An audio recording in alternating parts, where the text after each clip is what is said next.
And welcome to another special episode of Let's Football Live here on the ISL Instagram handle. I've taken over the Instagram handle once again. This is a series that started, I think, exactly 3 weeks ago. So we're into our fourth week now. Started with Sandesh Jingan. We've had Eric Partalu, Eelco Schattorie, Farooq Chaudhary, David Williams. We've had Amrinder Singh. We've had so many different players and coaches joining us.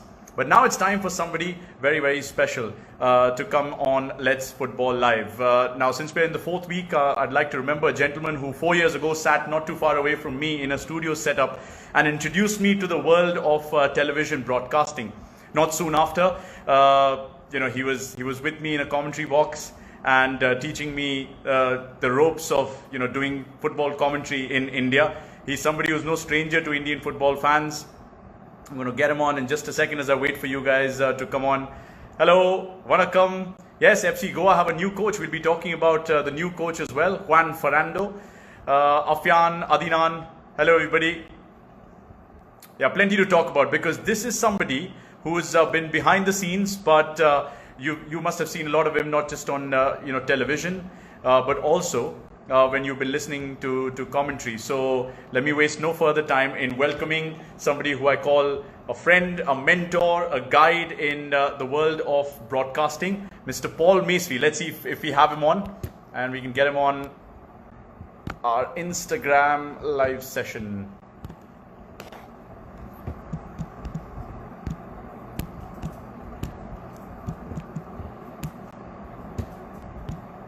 Let me try and get Mr. Paul Masefield on, shall we? He's got to join the chat for me to be able to get him live. So if he's listening to this, he will have to join the chat like you guys have.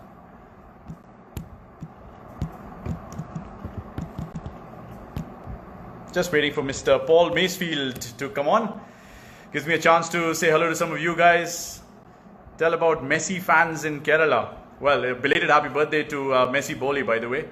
Also belated happy birthday to Juanan, the centre back for Bengaluru FC.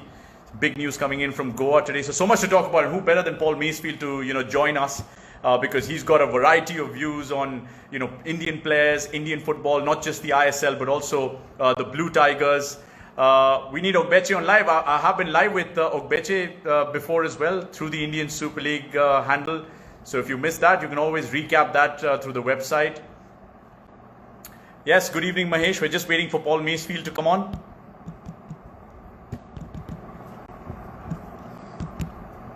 Let me see if we've got him now.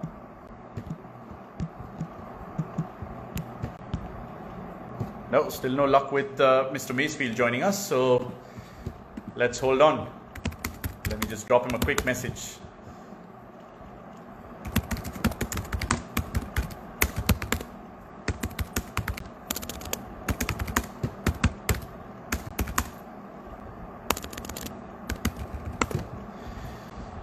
I think he's got my message, so let's see if he replies to that. Yeah, we've had Sandesh Jingan on this as well. So all you Kerala fans, don't worry. There'll be a mention of Kibu Vicuña, who's taken charge of Kerala Blasters and what it means to Kerala Blasters going forward. Kerala Blasters new signing. I'm not an agent, but I wouldn't be able to tell you. This is the ISL Instagram handle, so stay abreast with all the updates on this handle and you'll get to know who's being signed on. We had a lot to talk about Chennaiyin FC in the previous edition with Lucian Goyan and that fabulous run that Chennai had, absolutely written off in the first part of the season and then going on to produce the dream run that they did. Let's see if Mr. Masefield is on with us now. And Singapore should be with us any second now. Guys, thank you so much for tuning in once again to another edition of Let's Football Live. We've got none other than one of the voices of Indian football, Paul Masefield, joining us. And there he is, finally. I didn't know what to do, did I? you know I'm useless when it comes to social media. No worries, sir. See, if this was our work WhatsApp group, you're late for this by now. Yeah, but as you know, I did message you and say, what do I do? No worries, but so good to see you. I hope everything's okay in Singapore and the lockdown's treating you well. I'm sure you're bored, but other than that, I hope things are fine. Yeah, I was a little bit dicky actually the last couple of days. I spent a couple of days in bed, just with the sinusitis and bunged up nose and all of that, and it wasn't very well. But no, I'm coming through that now, feeling a lot better. And yeah, just like everybody else, hoping that everybody out there is staying and keeping safe and with their families, and adhering to the rules that are at the moment, unfortunately, governing us worldwide. Yeah, certainly. I'm just trying to check the internet connection once again, just to see if I can see you in a little more light. A little more light. You want me to turn the lights off or on? Lights on, please, if you can, just so I can see you better. Was that better? Just so I know if you're smirking at some of the comments that I make on this, or if you genuinely mean some of the compliments that you're going to be throwing towards you, towards me. Anant, hopefully, I never ever slaughter you, do I? Much, not much. Look, so this yeah. Oh, this is better. See, already. Let there be light. Okay. Yeah. Look, we're already surrounded by dark times, so the least we can do is have some light. Now, obviously, Mace, a lot to talk about, because it's been such a great journey with you. Sitting in studio in a commentary box. There have been so many developments in the ISL and in Indian football over the years as well, and you've been a part of it. You've been through this entire round of things, through thick and thin, should we say, 5 seasons of the ISL. But I'll take the first question, which came from Abhi316 MUK, and he says, what was your motivation to work in Indian football, and how did you come to India? So should we start with that, and you let us know how it all transpired for you? Oh, that's a killer question for the first one off the bat. I've seen some of the questions coming in. They're great. I'm looking forward to answering some of them. Yeah. No, I got asked to come across by Star after season 1 was finished. Season 2 came along, and they wanted to do things slightly differently. I think they wanted to do it from a studio base. And I think one of the things is, as a lot of people over there know and realise, I did a lot of coverage for the Premier League, the Champions League, all of the different leagues throughout Europe, which were broadcast out of Southeast Asia, all over Asia. And, I got asked if I'd like to come along and join in and be part of it. And I said, yeah. And, that was how I got intrigued and pulled into being able to be working on the ISL. I've loved it. I've enjoyed every minute of it. It just keeps getting better and stronger each season. It really, really does. And it's starting now to become very, very intriguing, because teams are competing. We're going to start over the next couple of seasons to see pecking orders. We're going to see real rivalries formed. We're going to see who can be maintained as champions for longevity, who are going to be newcomers. And the big thing for me is the quality of the players, particularly the younger players coming through and developing. I think it's a very, very big thing for India and Indian football. Yeah, certainly is. I mean, we look back at that, season 2 when we started working together on the ISL, and it seems a long time ago. The final. I'll never forget sitting there. Because we were sitting in it's now the wardrobe. We were sitting there. Yeah. It was me, Ash, and those goals went in late. And poor Catalani. Oh my goodness gracious me! I mean, it was just unbelievable, totally unbelievable. Season 2. Yeah, what a final. I mean, I was going to ask you which has been your favorite ISL game. That was for later, but maybe you can answer that now. Was it the season 2 final that you think was the best game you watched in the ISL? Because of the occasion? Because of the occasion, because I think for me it was probably because it was the first one, that I'd been sort of involved with, as it were. Just the stakes. I mean, there were peaks and troughs in that game, as in highs and lows.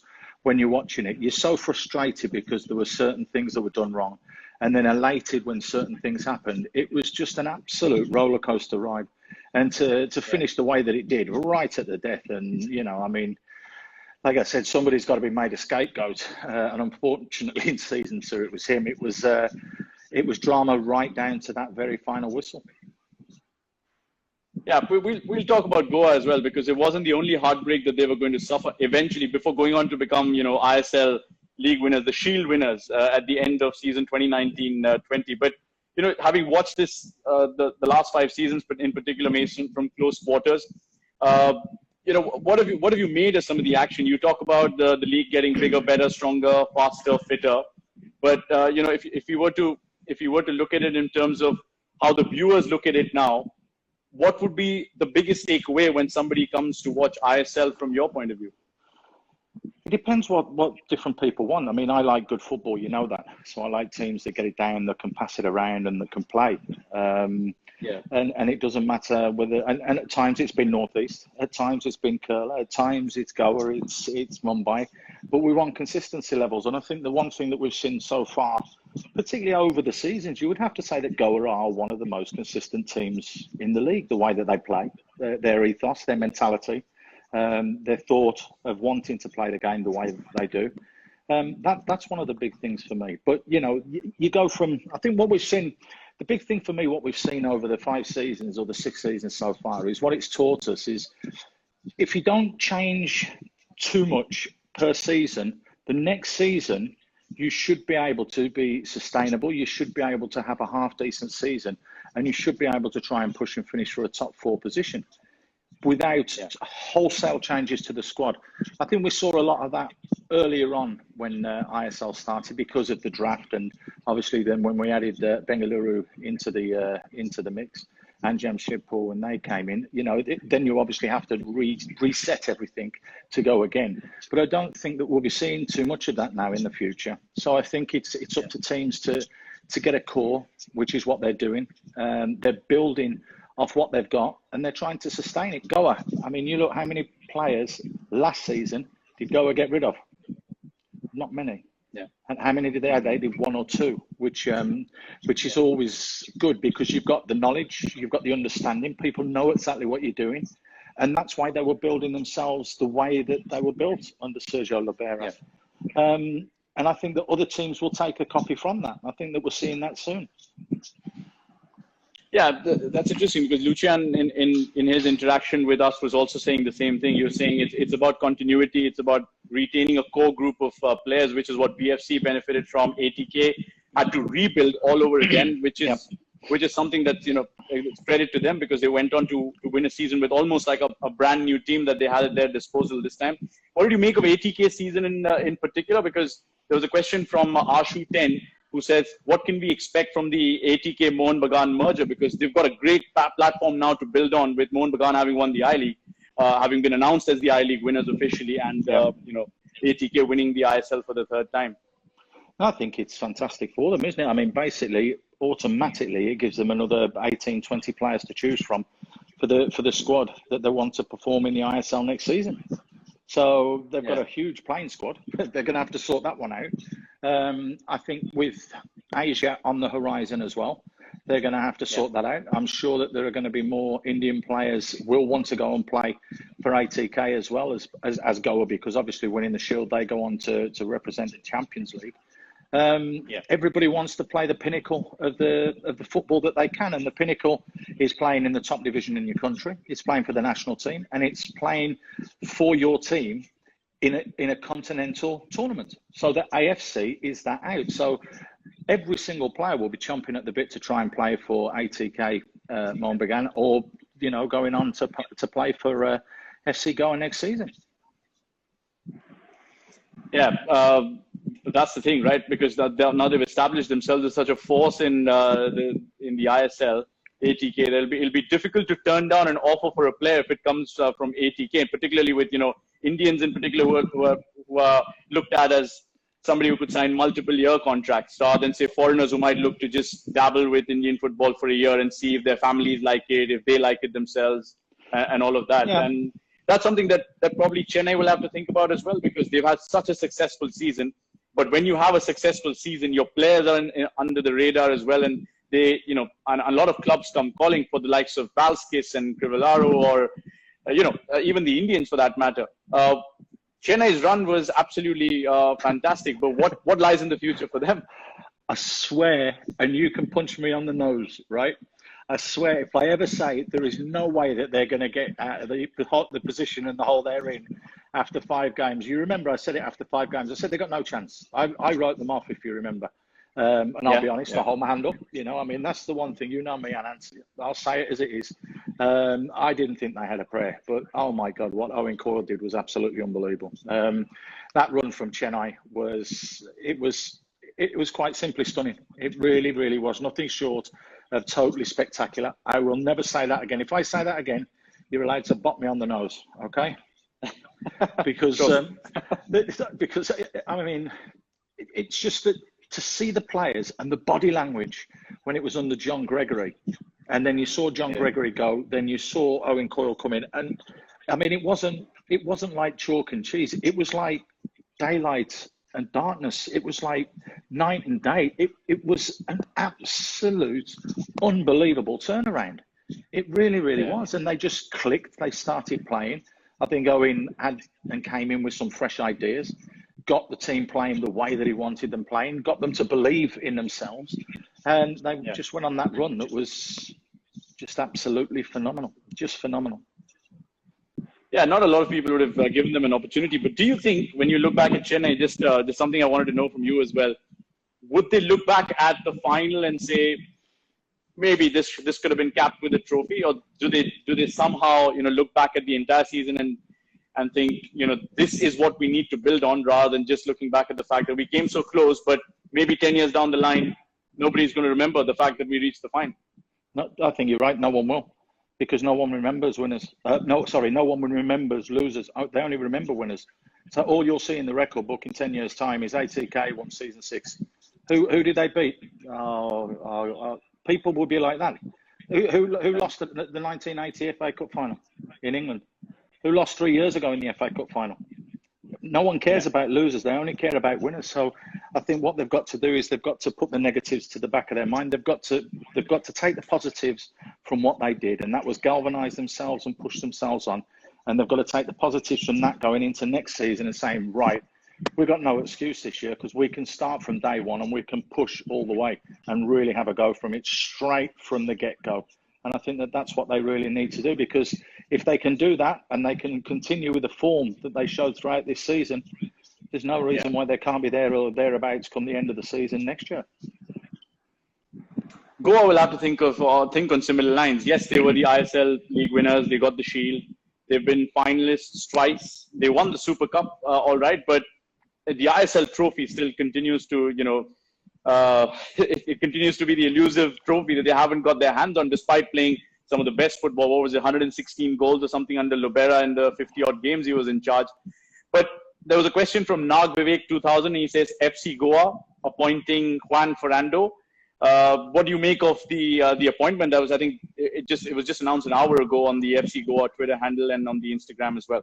Yeah, very interesting. I had a quick look up at him. I've been coaching over in Greece, if I believe what I read.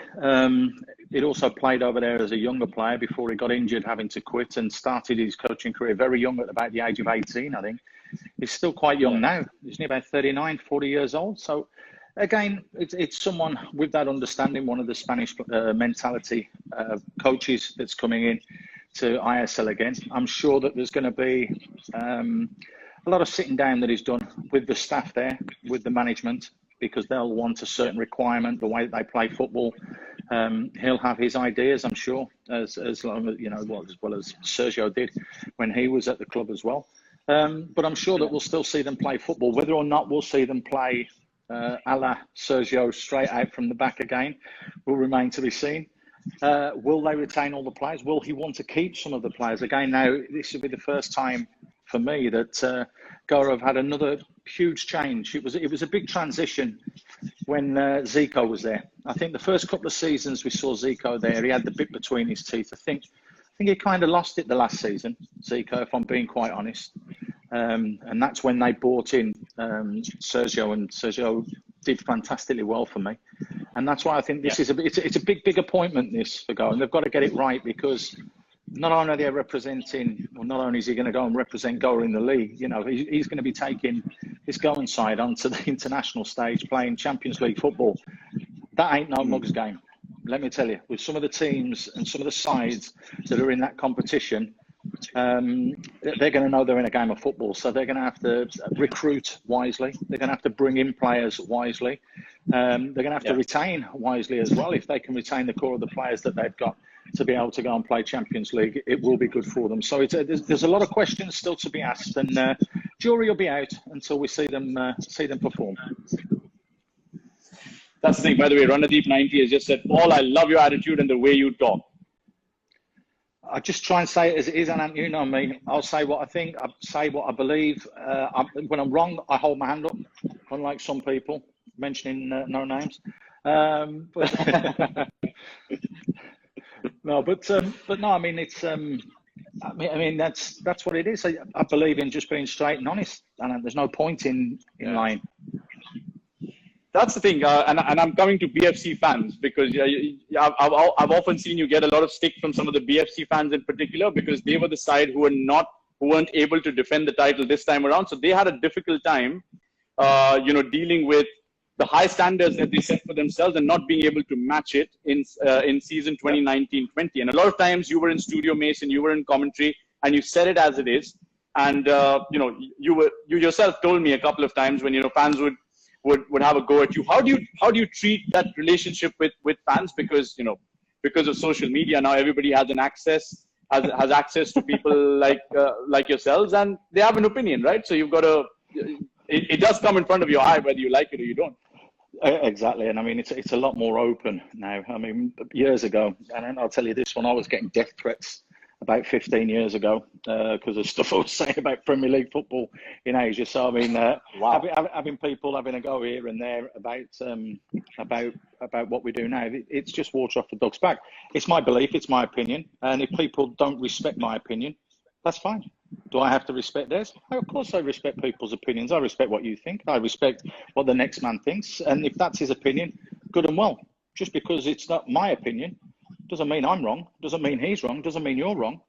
We've all got opinions, and that's the beauty of football. Just because I say mine and voice mine, you can have people coming along and saying some very, very nasty things on social media. There's no cause for social bullying. Doesn't bother me. People can say what they want about me. It really doesn't bother me. But I worry for some of the younger players, particularly players that are playing the game now, when they go through a little bit of a sticky spell or they have a little bit of a bad patch or a bad game here or there. I think it could affect them a little bit more, and I think it should be policed a little bit more, if I'm being completely honest, particularly to protect younger players. Yeah, I can't disagree. Opinions are like, football in Kerala, everybody has one. So why not? You're saying you've got a yellow shirt as well? I will be wearing one the next time I've got a Kerala player or coach with me. But rest assured. All right, okay. So, but just in terms of the top 5 teams that we were discussing. So we've had a chat on ATK and what you made of Goa and Chennai and their dream run, and BFC not being able to replicate their success. And Chetri was very vocal about, I didn't touch on properly on BFC because you dragged me away with that one with the fan thing. But I think BFC have themselves to blame, if I'm being honest, because they had the core of the team a couple of seasons ago. And again, I understand budgets and I understand restraints and I understand that things do change and you need to cut your cloth accordingly. But I think that Bengaluru made too many changes again through the off season last year, and they didn't need to. They got the core all together, and then it just fell away from them. So I think they have to have a good look at themselves this year. I've just seen today on social media, which is great news. They'd signed 2-3 young players. The lad that went out on loan, Chetri, he signed an extension to his contract. There's another couple of youngsters that have signed as well extensions to their contracts. So, they've got the emergence of the young players coming through as well there. There's 1 or 2 that looked very, very good last season, particularly the lad in the middle of the park, Wanjam. I mean, he's not bad in, by the way. So, there is some youth coming through now. Now, again, Sunil is there and Sunil will always be there as the talisman. How do you fit him into the team? This is what I said at the start of the season, if you remember, Anant, which is why people got upset with me, because he needed to lead the line. They didn't have that natural leader. And that stalled their season from day one. And that's, for me, why they never got themselves going all the way through this year, through this campaign. Yeah, and that's something that, can be said in a slightly different way for Kerala Blasters as well, because, they started on a canter, didn't they? First game of the season in a packed Kochi stadium, ATK come calling, and a resurgent ATK because of the kind of, squad that they put together, although it was the first game.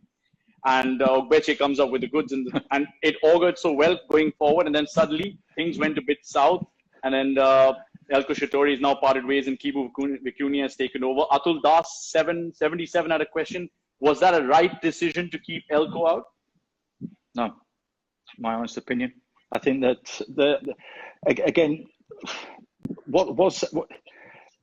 Kerala are an enigma, because you've got to look at the support they have and the way that they are, and the club. It is absolutely, and we've been there, right? I mean, the hairs on the back of your neck stand up when you're standing on the pitch side. How many managers have they had in the 6 seasons? Is it 9 managers in 6 seasons? It's not far off. I think 10 if you count David James twice. Yeah, well, you don't need to count him twice. But, I mean, there's your problem. What did we talk about earlier on? What the clubs that have been successful this season have done so well? Continuity, keeping certain things aligned. And I think that's what needed to happen. I think that obviously at the beginning of the season, we heard Eelco, when he left, he said that there were issues, there were problems from day one behind the scenes, which he didn't want to talk about, which I respect his opinion on that. So obviously something wasn't aligned that he needed. And then all the injuries happened. So I think we can all put 2 and 2 together and come up with 4. We're, those that have played the game. And now they've changed the coach again, just because they weren't in that position. Yeah, I think that he got them playing a certain way. It actually evolved the way that they played, because he managed to play with Masefield and Ogbeche up front and get the best out of both of them. So I think that they would have been a threat this year. However, now it's like them going all the way back to day one, and they've got to start all over again. So that's the problem that Kerala Blasters will face until they get some sort of continuity over the space of 1, 2, 3 seasons. So that'll take me to DP Sijita's question. So how can Kibu Vicuña help KBFC now with the squad that he has and with the progress that they made until the end of the season? I think they beat BFC in their last home game. Sign a 3-year contract and not move. I'm being serious. That's the first thing. The second thing is he's got to watch the videos. I'm sure he was watching the videos while his team was playing last season as well. I'm sure he'll know how to get the best out of the players. The biggest question for me is he allowed to bring players in? What are the length of contracts of some of the other players that are there at the club? Can he wheel and deal? Is he allowed to? I think that squad as a whole is not a bad team if you've got them playing well. And that should be a team that's pushing for top 4. So I don't think that they'd be a million miles away. And if he can work with the team and he's given enough time and he's given, a little bit of rope and a little bit of leeway to go and do what he wants, I think that they could have a successful result next season by finishing higher up the table than they did this year. Which is exactly what Mumbai City FC want to do now that the CFG takeover is complete, or the majority stakes with them. And Mayuresh Chutnik, 44, had a question saying, what can we expect from the City Football Group tie-up with Mumbai City FC? And, you've been in close contact and you've seen the progress of that, of CFG coming in. What do you see as the future of Mumbai City FC? Because now they don't want to just finish top 4. I'm sure they're looking to win titles.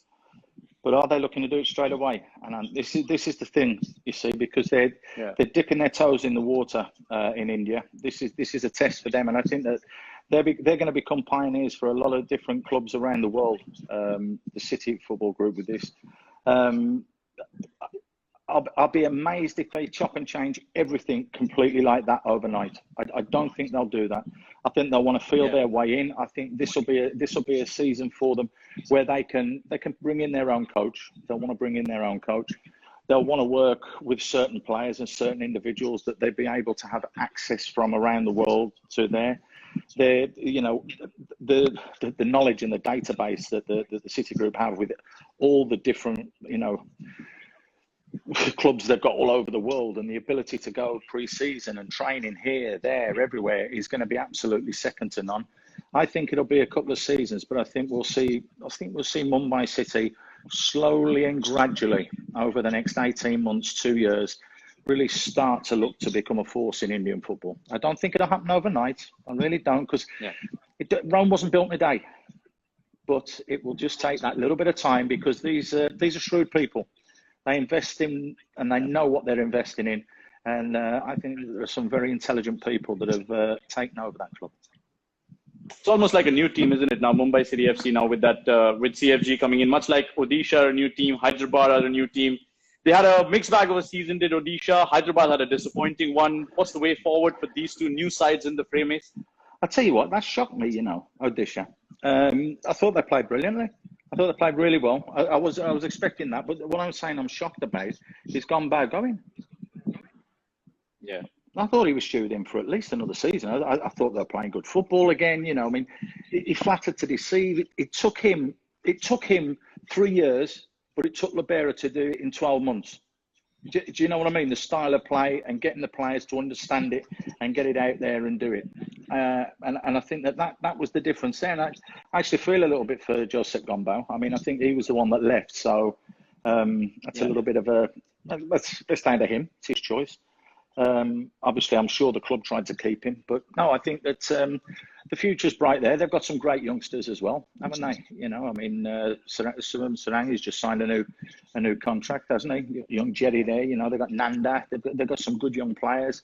Tabar, my God, I was looking back at some of the old squads. Tabar seems to have been there for ages, forever, like in Indian football. They've got some good solid players there, so I think that they'll be okay.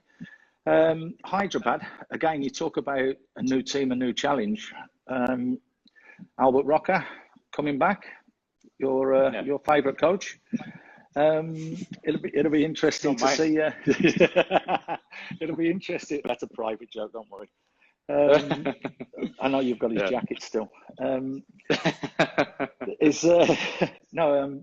Him coming back in, are they going to go and throw a lot of money at it? Are they going to try and really have a go next season, Hyderabad?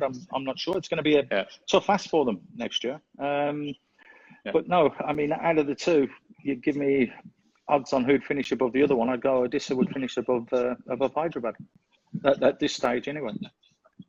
You continue to make brave calls, which is good, which is exactly why I love having you alongside me in studio as well, because we need somebody who says it as it is. Okay, so time to make some tough calls now. There's a best goal of the season poll that's on the Indian Super League website.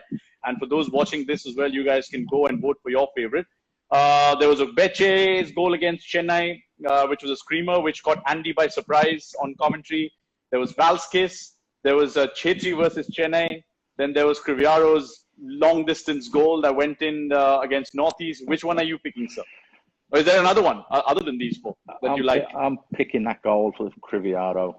That was an unbelievable one. Who's it? There's a semi-final going on, isn't it? It's Criviaro and is it Sunil Chetri? Is that I think one? it's Chetri and Criviaro. And if I'm right, I would go Criviaro to go through, and the other one is the other one's got to be the Bartman.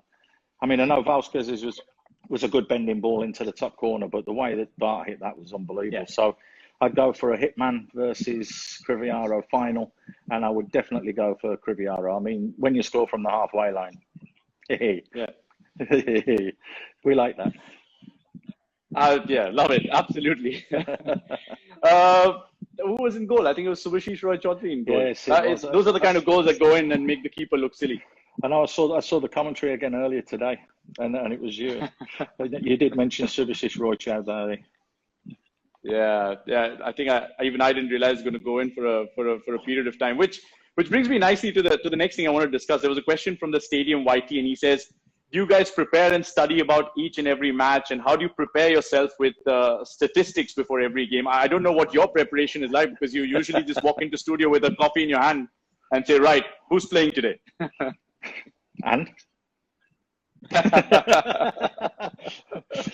but seriously, no. As you're well aware, Anant, we keep ourselves across everything anyway. I mean, you know that we do our own team lineups when the lineups come in, so we've got all the data on the players. We do get pre-match stuff sent through to us, and I think we've got to give a big shout out here to Aditya Wati, because I mean, he's one of the funniest, nicest guys I think I've ever met. And you'll back this up 100% as well.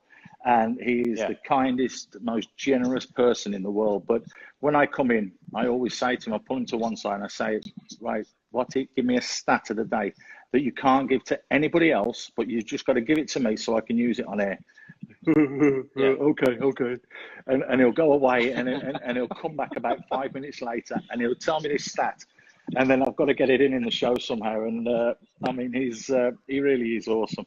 But no, we do our research. We sit down. We obviously have a meeting before. Sorry, the dog's just jumped up on me and decided to say hello. Say hello, Pixie.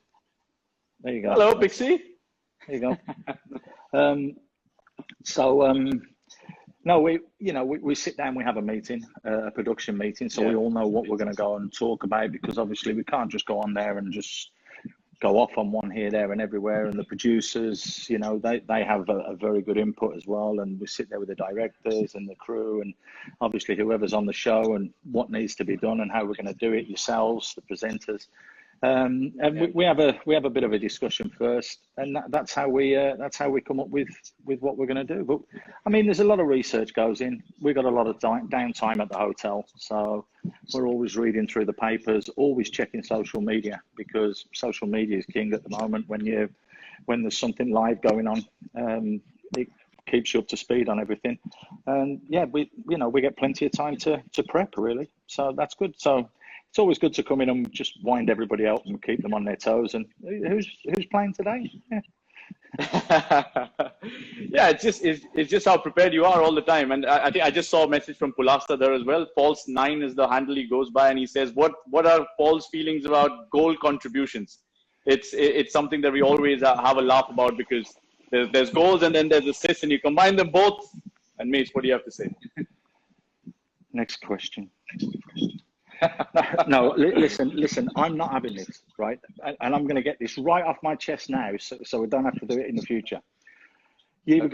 I spoke to Bartok Bechty about this. I said, Bart, how many goals have you scored this season? Bang, straight away. I can't remember if it was 12, 13, 14, whatever he said. He went bang. I said, how many assists have you got? He went, I don't know. I said, okay, so how many goal contributions do you have then? What's goal contribution? So that to me says that strikers want to know how many goals they score. I don't care about how many assists they've got. So you either score goals or you assist. It's as simple as that. Goal contribution. I made a tackle. The ball rolled to someone and he scored. Is that a goal contribution? Fair enough. See, even my dog agrees. I was just going to say that. No, I mean, fair enough. No, terminology is coming round, and I mean, just don't get me going on the defensive actions, please. I just about bought into goal contributions, but please don't start with the defensive ones. No, not at all. I was just going to say that just in terms of preparation, it's the amount of statistics that we have now, and you mentioned Aditya Varti, and the stats partners get involved as well, and they provide us so much information. Sometimes it makes our life and our jobs a lot easier. Of course, there are two things that everyone needs to remember here: that there's a caller, there's a lead commentator, and then there's either a color commentator or an expert. So somebody who's played the game before at the highest level would obviously be regarded as an expert. So we've had somebody like an Aaron Hughes come into commentary, who's played the ISL. You've played football. Russell's played football. So you guys come in as experts. Sometimes, like in regional languages, when I was doing Hindi commentary, for instance, for the ISL, you might not have an active footballer speaking in Hindi. So you'll have two commentators. One's a lead, and the other would be a color commentator. So yeah, a second lead, correct? Yeah. Go on. You were talking about the second commentator. No, I was just saying that in regional languages, sometimes you have the lead and the color commentator, as we call them. The color commentator gets the opportunity to put the stories around a particular player. So if Lucian Goyan's been a journeyman footballer, when the camera goes on him and there's a bit of a pause, the color commentator can come in and just give a bit of context on what Goyan's done in his career and why he merits a place in this Chennai or this Mumbai side, which is sort of different from how we look at our English commentary, the world feed commentary, where, say, if I'm the lead or the caller, then Mace would come in on the replays, or Russell would come in on the replays, and just sort of explain the action a little bit and analyze what's going on and try to understand tactically what the coaches are trying to do to outdo each other. I guess that would be the right way of putting it. Yeah, I think so. That's absolutely spot on. Can't go too far wrong with that one, can you? No, not really. I just thought that a lot of people ask us all the time about, you know, how things are done and how it's different from when you're in studio or, you know, when you're out in the venue. The point is the preparation starts in a couple of days before the game happens because you know your roster and you know which games you're covering. Yeah, I think the one thing is it's a lot harder to be an actual commentator. So for someone like you, and when you're having to actually commentate on a game, I know that your prep work will start a couple of days before, because you have to, when you're prepping for a game and you're calling a game as in play by play, you have to know players, you have to understand players, you've got to know ages, you've got to have stats that you can back up. Just in case there's a dull few moments in the game, you've got to have a stat on every single player that you can go bang, or you can have this go bang, you can have that go bang.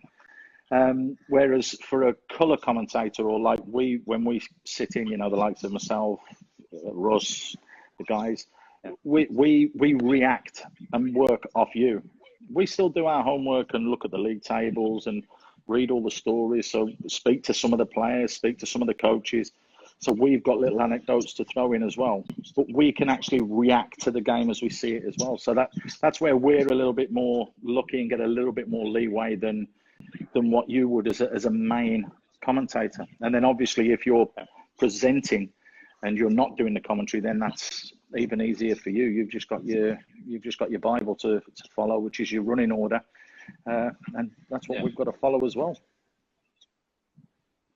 Yeah, I think just reading, writing, speaking, if we can just follow that order a little bit, it'll help us all. We're all trying to do that, live and learn a bit every day.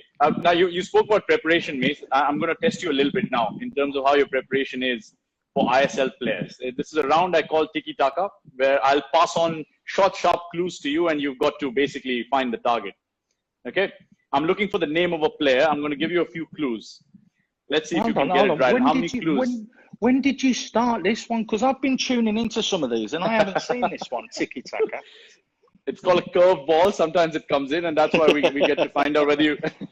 Come on then. Right. You ready for Tiki-taka then? The first player that I'm looking for, and the first clue for the first player is, I've been a part of 4 Hero ISL clubs, but played for only 3 of them.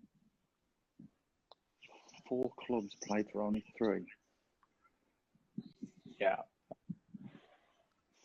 So obviously the person in question must have gotten injured before the season started, having been signed on. I know.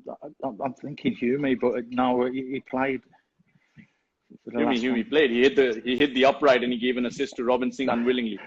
You said that to him the other week. I saw that. That was really mean. I did. Yeah. Okay. So the second clue. You want another one? Another clue. The second clue is I have never qualified for the Hero ISL playoffs. It's hard. So he's played for 3 ISL clubs, having signed on for 4, and I've never qualified for the Hero ISL playoffs. Somebody's saying Leo Mora. No, it's not Leo Mora. Do I get a clue? I'm hoping that the people watching this can help you out with the 2 clues I've given. Okay, I'll come to the third clue. I played under the same coach in ISL for 2 different clubs. Those 2 clubs were my last ISL clubs. And interestingly, I also played under that coach when I was playing in the Premier League. Curler, it's got to be, I'll tell you who it is, it's the big lad. Oh, I know who it is now. I know who it is. He got sent off, he got the red card, and I saw him and I spoke to him. Oh, blimey. It's not Robin Singh, it's not Ongbat, it's not Adil Khan. I'm just replying to people who are trying to guess this one. This is a tough one. It's coming to me. I know who it is. I know who it is. I can see him. I had a big chat with him. He's a huge lad. He used to play at Reading for Steve Coppell. Was at ATK, and he ended up signing for North East and didn't play, or he went back to North East. What's his name? Andre BK. That's the one. Well done, sir. This was not the easiest, was it? No, it wasn't. Blimey, that was a really tough one, that. Yeah. See, if you got it right in the first clue, I would have said bang. As soon as you got the two clubs, I know it, because when you said he played for the same manager, it could only be Steve Coppell. So it could only be BK because he took him everywhere. Yeah. Right. Ready for the second one? Tiki-taka part 2. Yeah, I like this. Go on. Okay. Right. The second one. I didn't play the opening Hero ISL season, but I went on to play for 5 different clubs in the next 5 seasons. Got to be a goalkeeper. Could be. Hero Schattorie. Nope, that's the wrong answer. You want a second clue, or do you want to guess again? No, go on. I'll have come on, give me another one. Okay, second one. My best Hero ISL season came in 2018-19, which is season 5, when I scored 4 goals and provided 3 assists, all the goals that is, came after the arrival of a new coach during the mid-season break. It's not Sunil Shetty, guys. Anybody else wants to have a guess? Mojo. This guy. Singh. Well done, sir. Is it Robin? It's Robin Singh. That's right. Thanks, Mojo. See, you know Robin better than you know Andre BK, which is not bad at all. It is Robin Singh. Robin Singh signed for 5 different clubs after missing the opening Hero ISL season. That's right. And all his 4 goals came after Phil Brown took charge of FC Pune City in 2018-19. So there you go. That's not bad at all. Wow. And the last one, the last player I'm looking for. This guy has played for 4 Hero ISL clubs after making his debut as a 22-year-old. What? That's it? You're in the middle of a sentence. No, that's it. There are not many people who played for 4 different ISL clubs, and they started at 22. I'll give you another clue if you want. Yeah, go on. I've got someone in my mind, but I don't think it's them. Come on, give us the answer anyway. Just Tiri. There's no negative marks. No, it's not Tiri. No. Sorry. Okay. Next clue. I failed to qualify for the playoffs in every alternate season that I've played in. Jesus Christ. You're killing me with these. Anybody else wants to have a guess? So debut as a 22-year-old, has played for 4 ISL clubs since making his debut, and he's failed to make the playoffs in every alternate season that he's played. Your third clue, sir, is... Why couldn't you give me a question that just had the answer of Mehtab Hussain? It's not Mehtab Hussain. But you're close. A similar player to Mehtab Hussain. My best Hero ISL season, by the way, it's not Romeo Fernandez or Mohammad Rafiq, guys, or Balwant Singh. But thanks for trying. Keep going, because I'm giving you the third clue now. My best Hero ISL season came in 2016 under Gianluca Zambrotta, after which I went on to make my national team debut in 2017. Keane Lewis? Nope. It's not Keane Lewis. This is going down to the wire. Now you're down to your 4th clue. You want the 4th clue? You want to give another go? It can't be Chang. That's not Changti. It's got to be. So that was Delhi. Zambrotta was Delhi. Zambrotta was Delhi. And that was a great team, by the way, the Delhi team of 2016. And his best season was under Zambrotta, and then he went on to make his debut. No, it's not Anas, guys. Sorry. Anas. Yeah, it's not Anas. No, it's not. It's not Anas. It's not CK Vineet. It's not Shavik Chakrabarti Anuj. Sorry. It's not Mandar Rao Desai. It's not Jackie Chan Singh. It's not Goyan. How can people be putting that, and how can you be getting all those? Go on. What's the last clue then? Right. I'll give you 2 clues in one. Right. 1, he's a Manipuri, and 2, his first Hero ISL season and his previous Hero ISL season both came for the same club. Not Senat Singh. Somebody's guessed it in the replies. Is that it there? Have I just seen it go up? Ongnam. Milan Singh, that's the one. Midun, well done to you, by the way. Finally, a couple of guys have guessed Milan Singh now, finally. But well done. That was a difficult one, right? They've all been blooming difficult ones. You didn't give me much chance on any of them. Right. Okay. So that's why it's called Tiki-taka, because it's not easy, right? Eventually, you take time to get used to it. By the time I give you the 5th one, we would have run out of time and have nothing else to talk about. So let's not go there. Okay, I've got a more fun segment for you. It's called One Touch Let's Football. Okay? Shall we do this? Come on then, let's before I finally get your all-time ISL 11s as well. One Touch Let's Football means you can only answer in one word, and because it's a rapid fire, please make it rapid. So you can't think about it for 20 minutes. You've got to go straight on. Okay? Rahul PR, I know every question was difficult, but that's the whole point of it, right? So Andre BK, Mace guessed right. The second one, Robin Singh, his good friend, he guessed right as well. Milan Singh took a while, but we got there eventually. Now we're all set for One Touch Let's Football. Come on. You ready for this, sir? 15 questions coming to you now. Better team, FC Goa in 2019-20 or Delhi Dynamos of season 3, which is 2016? Go on. Antonio Habas or Sergio Lobera? Lobera.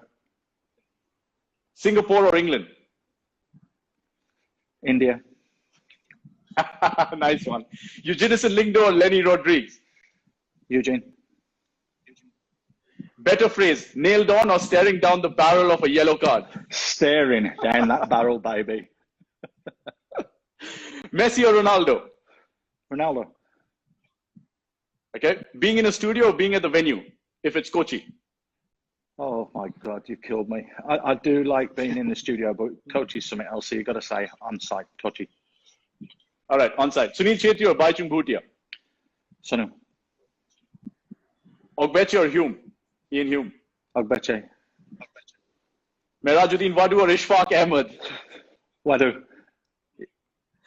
Constantine or Igor Stimac? Stimac.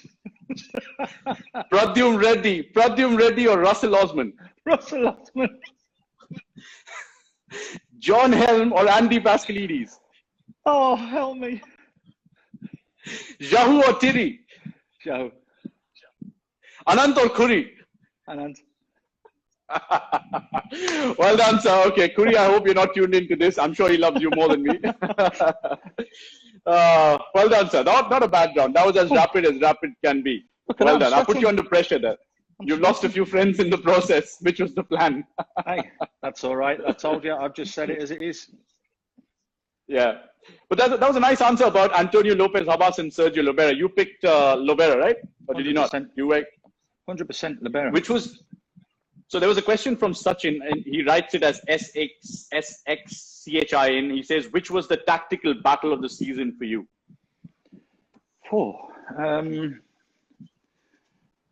I think it was, when was it? Goa got turned over, didn't they? They got turned over by Bengaluru. Was it Bengaluru that turned them over? When they squeezed them. There was earlier on in the season, it was one of the earlier games. Yeah. I can't remember whether it was Bengaluru or whether it was Chennai, where one of them went up against them, and they just squeezed them and pressed them and just did not allow them any time, and they nicked the ball off them, and bang bang, they kept hitting them. I think it was Bengaluru at Fatorda when they were winning 1-0, and then there was a late penalty conceded and Koro scored, so it was 1-1. Yeah, but that for me was tactically spot on from Bengaluru against against Lobera, because I don't think Lobera can't play any other way. Yeah, Goa didn't have this was their problem. They didn't have a plan B. But it took him 12 months to get that system, and they stuck with the same squad, and they reaped the benefits as time went on. But it was a bit of a masterclass, that one match for me. That was what Bengaluru got right at the start of this season, was that one game where they pressed. I think it was for about, you're right, it was about an hour, 80 minutes, where they just went bang and didn't let go of play at all. Yep, that brings me to the all-time ISL 11. I know I gave you a bit of a heads up for this, so I'm sure you've got something in your mind, because you'll also have to pick a coach in your all-time ISL 11. So let's hear it, sir. Let's start in goal. Who have you got? I've gone with I can't remember. No, I went with Bete in goal. He got two titles, right? He went back-to-back champions, so I had to go with him in goal. So I didn't think that was too much of a difficult one. Okay. I went with a back four. Right back, I went with Calderon. I thought he was magnificent in that first season. Yeah, Inigo Calderon. I Tiri and Serrano as the two centre-backs. I think that Tiri's been outstanding all the way through. Yeah. I like his haircut, by the way. He looks mean now, doesn't he? With that, he's had it shaved. He looks quite mean. Yeah, I think he's just had a baby boy as well, as Tiri. Yeah. So yeah. Congratulations. Yeah. And I think Serrano was just a leader, a proper leader, a real good quality player. And at left back, I went with Tiki-taka because I thought that the amount of assists he had when he played for FC Pune that season, bombing down that left wing, was absolutely fantastic. Yeah. Across the middle, I went with two. I went with, for me, probably the player that stood out the most for me in ISL history, Borja. I thought he was unbelievable player. I mean, it just top draw, top quality. And alongside him, somebody else who I love, who I think is absolute top draw and top quality as well. And it will surprise nobody that it's Amar Jahu. So there we go. Yeah, no surprises there. That's what I said. I'll have my three just in front of that. I'll have Bumu in the hole.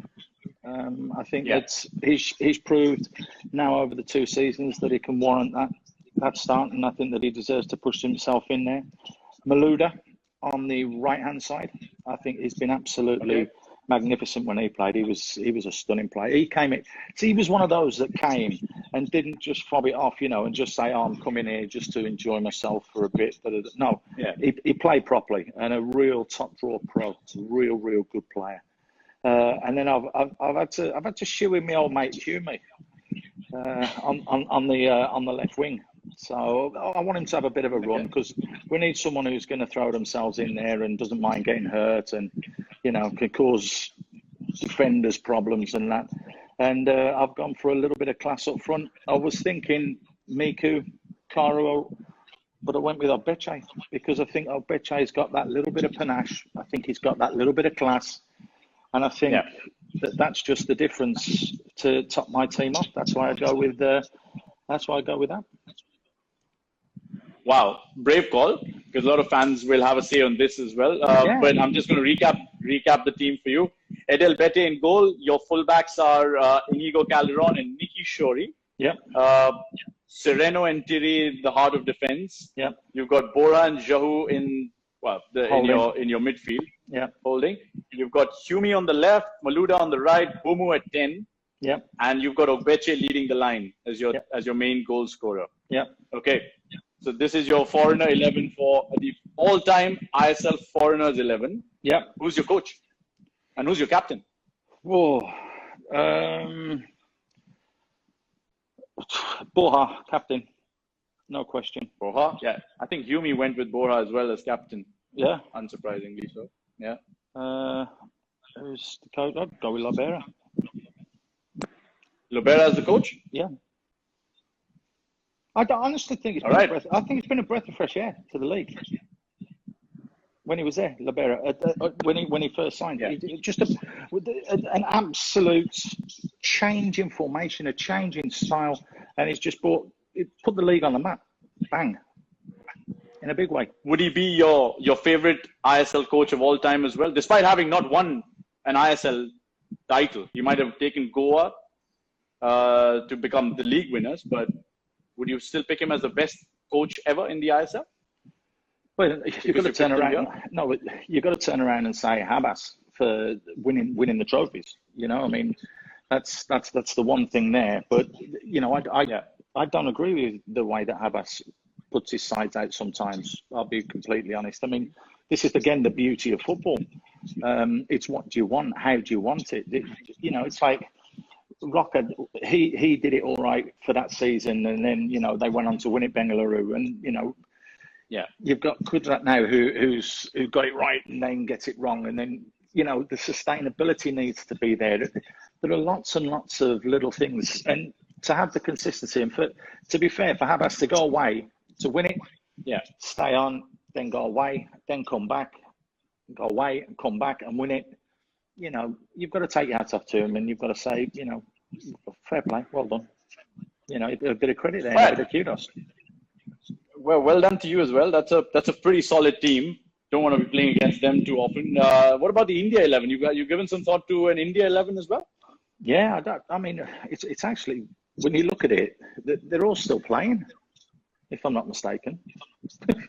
Yeah, but still, basis what you've seen in 6 seasons, some of them might not have played all 6 seasons, might have only played a season or two. Who would you pick in your all-time India 11 for the ISL? Right, I'll have. It's got to be Big Gurpreet in goal. Consistency. I missed that. Did you say Gurpreet? Yeah, it's got to be Gurpreet. It's him or Amrinder, but it's got to be Gurpreet. Okay, Gurpreet it is. Prabir, right back. Prabir Das. I would go Beke, Sandish, 2 centre backs. Beke and Sandish as your 2 centre backs. Okay. And who's your left surprisingly, back? Nishu left back. Nishu. Jessel had 5 assists as well. You're going with Nishu there? Yeah. Could have had 500. Okay. I'm going with Nishu. All right. Okay. Brilliant. Sound like I'm back in the studio with you. Thank you very much, Anant. You're welcome. Who's in the middle? What have we got? We've got to have a player. So we've got to have Tapper and Rolling. Rolling and Tapper. Rolling and Tapper in there. Yeah, so those 2 there. And moving a little bit further forwards, I would think, particularly over the last couple of seasons, and I know he only gives you 45 minutes to 60 minutes a game, but Jackie's been delivering the quality into the box. So I've got to go Jackie on the right. I've got to go Jackie on the right. Okay. Changti on the left. Okay, Changti on the left. Brandon in the hole. So Brandon at 10. Okay. And it's got to be the line. Who do you think? Come on. JJ? We haven't seen him for a season. No, obviously Sunil. Sunil leading the line. Okay, fair play. And who's the captain? He'll be the captain. Okay. And who's your coach? Can't choose anyone else, can you? Well, I think I told Amrinder, if you can't choose Sunil as captain, who will you pick? If you were to pick a captain in this, if it wasn't Sunil, who would it be? No. That's a good. I'd go with Tapper because I think he's the next one. Tapper as the captain. Yeah, I think that he's one that could come on. I mean, let's be honest. I mean, what Sunil's doing is unbelievable. I mean, he just keeps going, and you've seen him now on social media. The food he's eating, the way that he's training, it's keeping his well-being. I mean, it looks like he's going to go on forever, but it will have to change at some stage. So we should start to look for who will be the next one. And for me, Anant Tyagi is definitely up there with a shout of being the next skipper of India. Do you want to pick an Indian coach as well? That's a big call about Anirudh Thapa, and I'm sure you augurs well for India's future. No, he does. Who's the coach? Eelco Schattorie. Eelco Schattorie as the coach. Okay. Well, there you go. Easy, right? It's the Indian team. if you were to pick, I know I can't fault you for picking Eelco Schattorie, and no offense, but if you were to pick an ISL coach as one of the assistants that you've seen, who would that be? If I could just push you for an Indian name there, apart from the national team head coach for me. No, I mean, there'd be 2 who you would look at who have come through, who have not long finished playing. Obviously, you mentioned both of their names before, Ishfaq and Wadu. I think the 2 of them, with the experience that they have throughout the game, both playing-wise and now moving into coaching, I'm going to give them joint custody of that team so they can be joint managers. There you go. Okay. All right. Wadu and Ishfaq. Wadu and Ishfaq to be joint coaches. Almost very similar to sort of how FC Goa finished their season. Derek and Clifford Miranda both sort of leading them towards that shield. Okay. Right. Quickly, if you could give me one-word answers. Once again, I'm trying to take a few questions before we end this. Navneet N says, most memorable game in ISL? Most memorable game in ISL. Oh, blame it. I tell you what. Can I go with most memorable moment because it happened this year? Yeah, why not? Give us the most memorable moment then. The Kerala Blasters, was it Kerala Blasters and Chennai? When the referee gave the free kick to Chennai and it wasn't their foul, it was a foul in favour of Kerala. Chennai took the free kick and scored, And then there was absolute pandemonium for 10 minutes, and the referee cancelled the goal, and then it all went. It was just madness and bedlam. I think that was. I remember that game. I think it was at the Marina Arena, and Obi Thakur was the referee for that one. So yeah. So that was your favorite moment of the season. No, it was just one of the moments that just stuck in my head. Because I'm fortunate. I get to watch. They showed the replays of the ISL games over here in Southeast Asia. Like they do the like 30-minute clips where they cut the games down, and I get to watch them all again, and it's great fun. And that game was on the other day, and I was chuckling away when I saw it again. Oh my God, I remember that. Yeah. So just bizarre. I'll tell you somebody else who's chuckling. Ian Hume joined the conversation, and he said the hairdresser still seemed to be closed. Paul Masefield. He also benefited from a Pranjal Banerjee decision at the Mumbai Football Arena, didn't he? Yeah, where he was about 50 yards off. So take the free kick from where you want, Hume. Yeah, all right. Yeah, just over there somewhere. Just over there. Yeah. All right. Okay. The next question. Favorite Indian player? Aditya Nandan wants to know your favorite Indian player. Favorite Indian player? Yeah. Wow. I like Chantier. I really do. I like Chantier. I like Tapa. I think those two. I like watching them. I get excited when they're on the ball. They make things happen. Defensively, I do like this Sumit Rathi. I think there's something about him. I think Devinder's going to be a good one as well.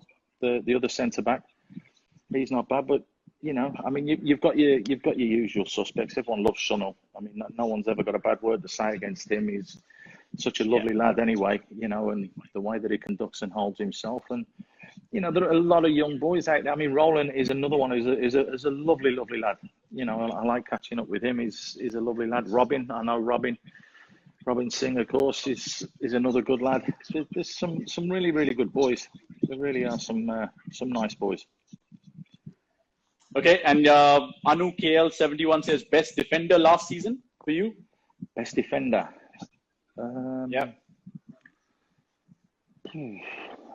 Best defender, Wana. Wana's the best defender. Okay. Yep. Then it's me. Mahadev J asks, who's the best ever striker who played in the Indian Super League? You picked Ogbeche as your striker for the all-time ISL 11. Yeah. Would that mean Ogbeche is the answer to the best ever striker in the ISL as well? I mentioned three of them, didn't I? There's him, Koro, and Miku. I think Miku was something else. I thought he was really, really classy, but he was only there. Just that injury killed him. That was the biggest problem, and I think it was such a shame that he didn't come back for another year. I think if Bengaluru would have signed him, they'd have won back-to-back titles, no question. But goal-wise, you can't knock Koro. But would Koro score all those goals if he was playing for Northeast and playing for Kerala Blasters? I think that Ogbeche could score all those goals if he was playing for Goa, and that's why I think for me, probably Ogbeche just shades it. Wow, that's an interesting twist. Yeah, if Koro were to play for a different team, would he be as effective? Is the eternal question. Maybe some of the fans can answer that as well. The last one I'll take today is from Gokul23, and he says, if you had the chance to manage one team in the ISL, who would you choose? Kerala. You choose Kerala Blasters? Yeah. You want to be the 11th manager in 7 seasons for Kerala? No, but I'd be there for 11 years. Okay. No, Kerala Blasters. I thought you were going to pick Northeast. Why would you want to turn around when you know that if you win a couple of games, you're going to have 45,000 mad Manyapada fans there, week in, week out, going bananas the second that you all walk out onto the pitch, back behind the team all the way. All they want is they just want some success. How could you not want to go and manage a club like that where you get that support? I mean, it would be the first one that you want to do. You'd have to go there.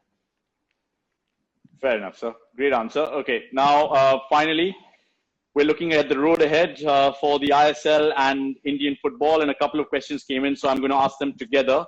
Niranjan Sanal Kumar asks, do you think Indian football is on the right track? And the second one, which was from Rahul Sengupta 158, which I found quite interesting, was a question for Masefield. Do you think it would be wise to reduce the number of foreigners in the ISL? So are we on the right track as Indian football combined? Yes. and the number of foreigners going down, is that a good thing, or should it happen? Should that be the way forward for ISL? It will happen. I think that India is on the right track. It is trying to move forwards the right ways.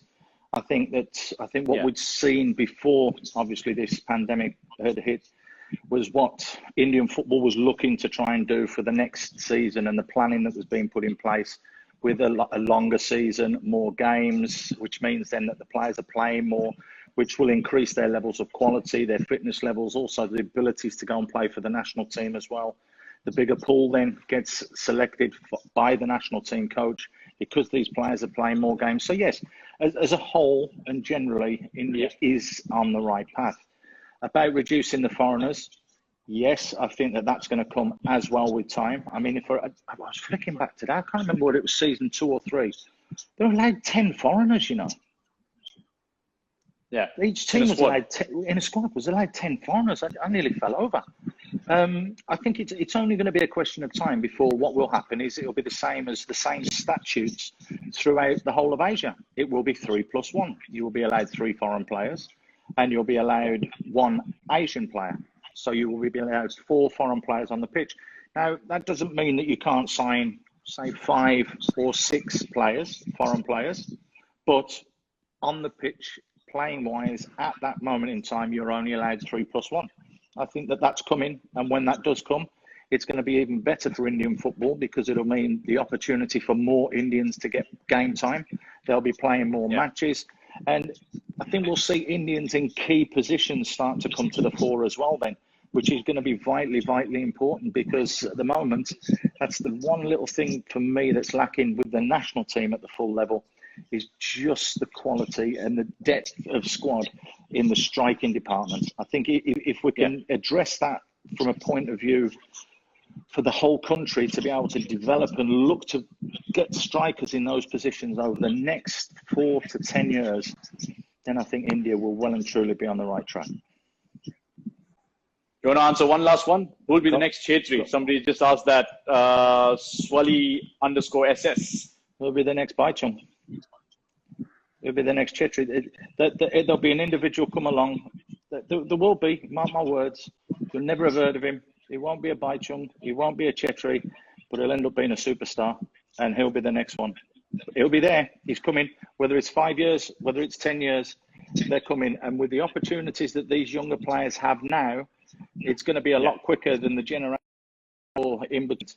It's going to be a lot quicker that this will turn around, and hopefully we'll get that youngster up and running, ready for that national team a lot quicker than we had to wait for Sunil to come along. You, sir, are a superstar. Thank you so much for always having my back as well, and for joining us on this Let's Football live session on the ISL Instagram handle. Whether you go to the hairdresser or not, you continue to say it as it is, to Humi, to Apeche, to Russell Osman, to Brad Reddy, whoever it may be. Thank you so much for joining us, and hope you enjoyed it as well, and I'll see you soon. I did, and thanks everyone. Thanks for sending your questions in. Anytime you want, I'm always available. No problem. I'll always answer. But please, everyone, stay safe. Thanks, Anant. God bless. Take care. You too, mate. Bye. Wow, that was a lot of fun with Paul Masefield, just recapping the last 6 seasons of the Hero Indian Super League, picking his all-time ISL 11, his all-time India 11 as well in the ISL, and of course, putting him to task by asking him some tricky questions in in a rapid-fire format. Hope you guys like it. Come up with your suggestions on what you'd like to see over here, who you'd like to see as well, and I'll pass on the message to the ISL team, and hopefully, we'll get to see some of our favorite people in and around Indian football in the Hero ISL soon. Until the next time, it's goodbye. Stay safe, and I'll see you next month.